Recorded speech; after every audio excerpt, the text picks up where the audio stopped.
Welcome everyone to Carroll County Public Library's Facebook page. Today we have Rob Gutro back, author and medium, and he is doing a program for us that we've been waiting for.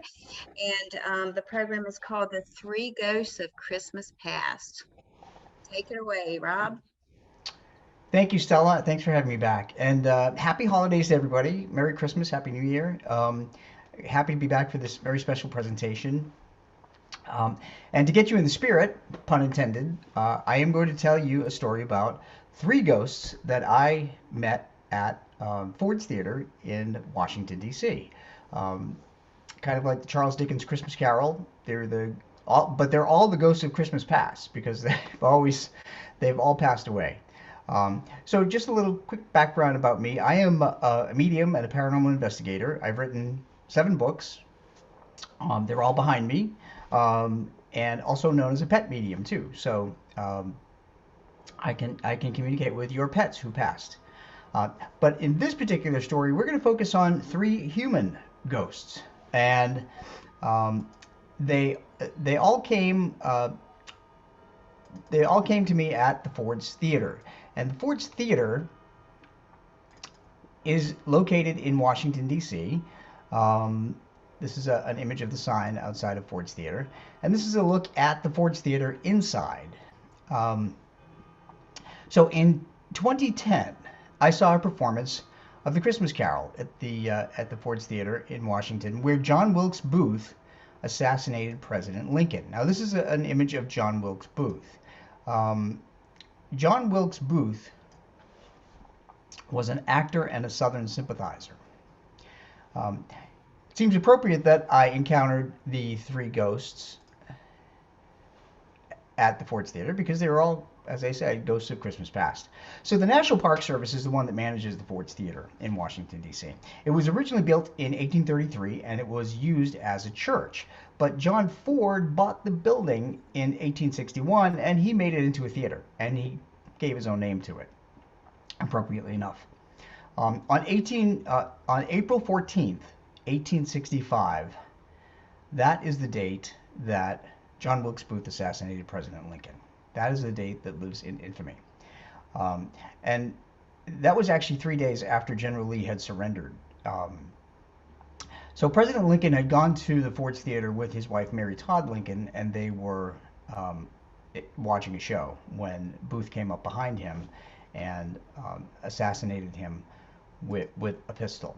I can show you that. There are many drawings throughout history of this assassination. I think that I am showing you right now.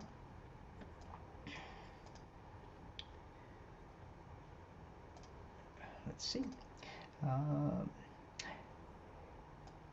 Oh, I think that's Mr. Booth that I'm showing you. There we go. That is one of the drawings of the assassination of President Lincoln. Um, so anyway, I had only known that um, going into the theater, um, but I went there in 2010 to see the Christmas Carol, and I wasn't thinking of anything. So before I went into the performance, I wandered around in the gift shop and I was looking for items and maybe trinkets. But that's when I sensed a presence that was next to me. Now, as a medium, you can feel when there is an earthbound ghost or a spirit who has crossed over. Spirits are usually like our loved ones, like your grandmother or grandfather who may have passed. And they come back to visit. We'll talk about that at the end. But ghosts are earthbound. They choose to stay at a fixed location, and they decide to spend the afterlife there. Well, when I went in the gift shop, there was a presence next to me, and it was kind of unnerving. It wasn't a living, breathing person. It was a ghost. So this ghost urged me to pick up a map from one of the displays, one of the gift shop displays. And I picked it up and I read it, and it said, map of John Wilkes Booth's escape trail. Now, when Booth assassinated President Lincoln, he he fled out of the theater, jumped on horseback, and he rode to Southern Maryland. He rode to Dr. Mudd's house because he had broken his leg when he had jumped on the stage. So he rode to a doctor's house that he knew of so the doctor could set his leg. So that was the map actually that I was looking at. So a chill raced through me because I knew right then that I was standing next to the ghost of John Wilkes Booth. In my mind, I actually heard him confirm that that's in fact who he was. And he was really arrogant, and he was really headstrong. And the thing that he said to me, and as a medium we can hear, feel, sense, smell even, what a ghost is conveying. So I heard him in my head, not out loud, I heard him say that this is the site of my greatest act, which was the assassination of the president. Again, he was a Southern sympathizer. So he is still lingering there because he's very proud of what he did. He's very proud of the murder that he committed. So here's where it gets even more interesting, because in the next year, two friends of mine who are also mediums also visited Ford's Theater. Now, I didn't tell any of them that what I had encountered there. One came with me, and the other one went on his own. So in September 2011, our friend Ruth Larkin, who is known as the Beantown Medium, who gives great readings, by the way, very detailed readings, she joined us, and we took her on a trip and tour of Washington, D.C. Well, Ford's Theater was along the way, so we went in. As soon as we walked in the gift shop, I started getting a headache. Now, I get a headache whenever I'm in the presence of a ghost or a spirit. Then I heard a man say to me, "Look up." I knew that it was Booth. And I looked up, and I was staring at a wall, and there on the wall were all these books about John Wilkes Booth and the assassination of President Lincoln. So once again, he was pointing me to a clue to tell me who he was. So as he was talking to me, I felt the temperature drop in the room. Now, ghosts have the ability to drop the temperature in the room because they take the energy from the molecules of atmosphere that are moving. They slow down those molecules of atmosphere. And when you have slower moving molecules of air, that's cold air. When you have fast moving molecules of air, that's warm air. So when you take the motion, the energy of motion of those molecules, it creates a cold spot. And that's why paranormal investigators cite cold spots when they go on investigations. So, as Booth was talking to me, Ruthie came over to me, and Booth said to me, "My greatest act is killing President Lincoln," and that was just chilling to me. He seemed to be so pleased that the gift shop had books up for him. So I called Ruthie over to me, and when she joined me, she said, "Rob, there's a really bad energy here. There's a man that's standing here. He was a really horrible person. He was arrogant, and he was headstrong." And she said, "I don't know who he was." And I said, "Ruthie, look at where you're standing." And she looked up, and she saw the same display I did about John Wilkes Booth. And she said, "Oh my God, Rob, that is John Wilkes Booth. He is still here. And he's here because he's very proud of his heinous act."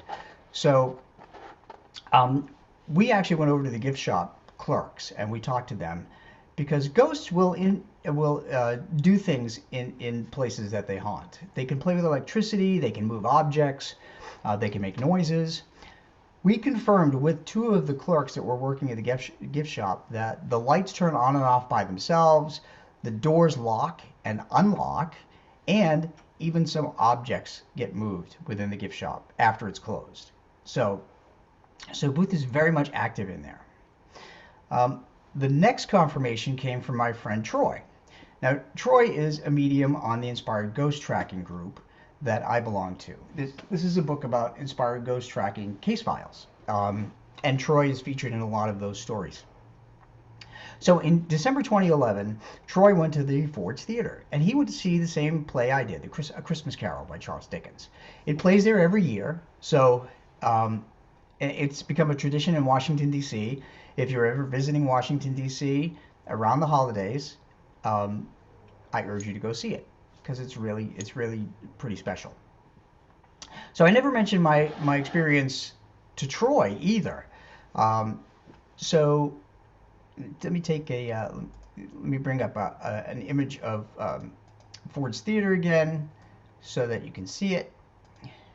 We'll go through a little bit. That's a very old picture, I think from the 1800s, of Ford's Theater right there. That's my book where this story is featured. And that's a much better picture of Ford's Theater. It really shows the elegance of the theater. So, okay. With that, so Troy was in the gift shop of the Ford's Theater, and he sent me a text message. And his text message said, Rob, I'm in the Ford's Theater, the gift shop, and he said, there's an arrogant, hateful male presence here in the gift shop. He said, have you ever been here? And I said, as a matter of fact, I have. And I said, that is what I sensed too. So I didn't tell him anything else. And so I asked him, I texted him back, and I said, Troy, tell me where you're standing and tell me what you see. His text back was, I'm looking at John Wilkes Booth souvenirs. And he wrote, oh my gosh, this is John Wilkes Booth. He's here. So now 3 mediums, myself, Ruth Larkin, the Beantown Medium, and Troy from Inspired Ghost Tracking, all confirmed that John Wilkes Booth was in the gift shop. Now the gift shop, of course, wasn't there back in 1865. It was just a part of the theater. I have to wonder if it was the part of the theater where Booth fled on horseback. I don't know, haven't been able to confirm that, what used to be in that part. But there are other ghosts that linger there. So John Wilkes Booth is one of the ghosts that I was able to confirm that dwell in the Ford's Theater. I did some research afterward, and I found out paranormalknowledge.com said that the ghost of Abraham Lincoln has actually been seen there in Ford's Theater, often at the box, the viewing box in which he was assassinated. They report flickering lights, they report footsteps, they report laughter, very much similar things that the people that work in the gift shop had mentioned. Cabinet.com reported that John Wilkes Booth is believed to haunt the stage of the Birdcage Theater. They said that sometimes actors would be trying to do their lines on one particular part of the stage, and they would get cold, and they would get nervous and agitated, and they would flub their lines. And some even reported seeing the ghost of John Wilkes Booth. So John Wilkes Booth is definitely there. But there are others. So I mentioned the 3 ghosts of Christmas past when I started talking to you about Ford's Theater. The second ghost was really just, it was a man that didn't give me a lot of information. But as I was sitting in my seat and I was trying to watch the production, he kept pestering me. He kept touching me on the shoulder and trying to get my attention. And you know, ghosts were living people, so they will listen to you when you speak to them. So I finally told them, I said, we're in the middle of the production here, and I'm trying to enjoy the show. Can you talk to me afterward? Just as you would anybody else. So he left me alone. So I never got to know who he was. But one ghost I did get to know who was there, provided some information about who she was. She was an actress. And in 2010, when I was there and I encountered Booth and this man, I also encountered this actress. She told me her name was Marcia or Marcia or Marcy, something like that. It's very hard to hear, by the way, when spirits give their names or ghosts give their names. It's like a whisper. So ghosts also have the ability to show you the time period in your mind about where they lived and what was going on. And they do that so that they can prove their identity. Marcia showed me a dressing room backstage where she sat. And she showed me a mirror. And she also told me that it was in the 1860s. She had long brown curly hair. She was dressed in an off-white colored dress with lace on it, and it had a high frilly collar. She was very likely performing the night of President Lincoln's assassination. What she showed me next was something post assassination. She showed me that she was involved with part of the procession, the funeral procession that took place in Washington, D.C. after President Lincoln was assassinated. And I have a picture of that procession, so just bear with me for just a second. This is the procession, a photograph of the funeral procession. It's two side by side, in Washington, D.C. after the president's assassination. So what she told me was really interesting. She said that President Lincoln's body was driven through the streets of Washington, D.C. on a horse-drawn dark carriage.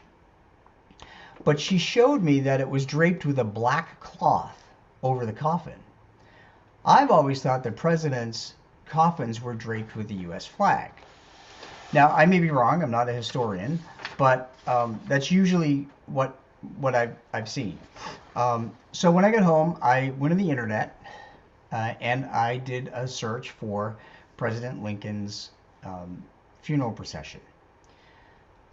Sure enough, his coffin was drawn through the streets of Washington, D.C. with a black shroud over it. So she was able to give me a fact that I didn't know. So she proved that who she was, and what had happened. So that's pretty fascinating. I mean, when you're a medium or when you're sensitive, you can pick up on all of these things. So not only did I see the three ghosts of the Christmas Carol, but I also saw three ghosts of Christmas Past. And they're all at the Ford's Theater, and they're all still there, by the way. So whenever you go to the Ford's Theater, if you're sensitive, you can likely get in contact with one of those ghosts. Now, with that, I am going to talk just a moment about spirits of our loved ones, because the holidays are also very important with spirits of our loved ones. I am going to share a little picture here with you that says spirits of our loved ones, people and pets, are always around us during the holidays. You really have to pay attention. And the reason that they are around us during the holidays is, if you think about this, the time that we, as living people, get in touch with everybody else are birthdays, anniversaries, and holidays. So, people in spirit are the same. They maintain their memories and their personality and their knowledge. So they want to connect with us during the holidays.